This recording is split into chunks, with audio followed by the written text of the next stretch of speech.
ब्रह्मदेव, यह कार्य मेरे अकेले के वश की बात नहीं है।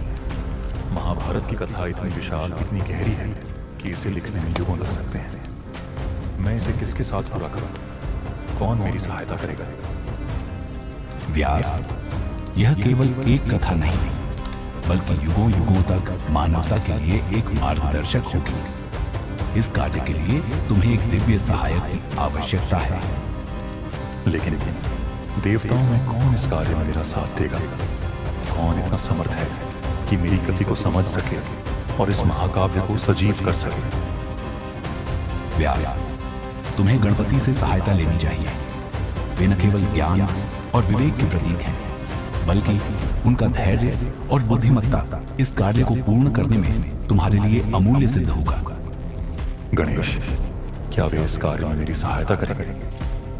क्या मैं उनके योग्य हूं? गणपति करुणा के सागर है। वे तुम्हारी भक्ति और संकल्प को देखेंगे। उनकी शरण में जाओ और अपनी विनम्र प्रार्थना से उन्हें इस कार्य के लिए मनाओ।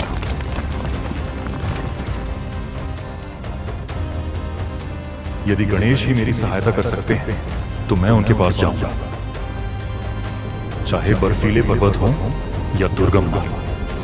मैं उन्हें ढूंढने के लिए हर प्रयास करूंगा।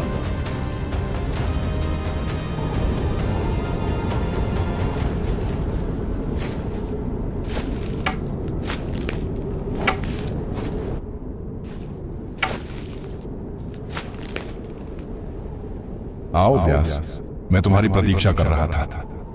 प्रभु गणेश, आपको मेरा सादर प्रणाम।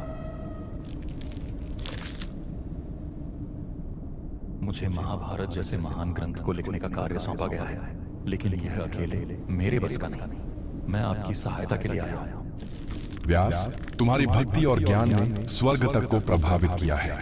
मैं तुम्हारी सहायता करूंगा, लेकिन मेरी एक शर्त है। कृपया बताइए प्रभु, आपकी क्या शर्त है? मैं बिना रुके लिखूंगा, लेकिन तुम्हें बिना झिझक और बिना रुके कथा सुनानी होगी। यदि तुम रुके तो मैं लिखना बंद कर दूंगा। यह उचित है प्रभु, लेकिन मेरी भी एक विनती है।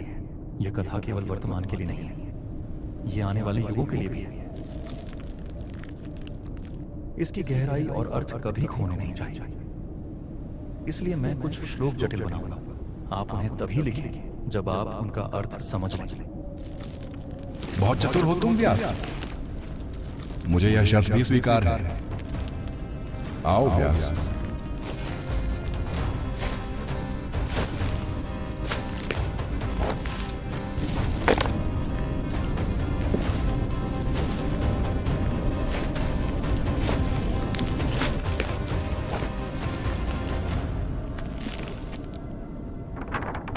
कथा आरंभ करो व्यास।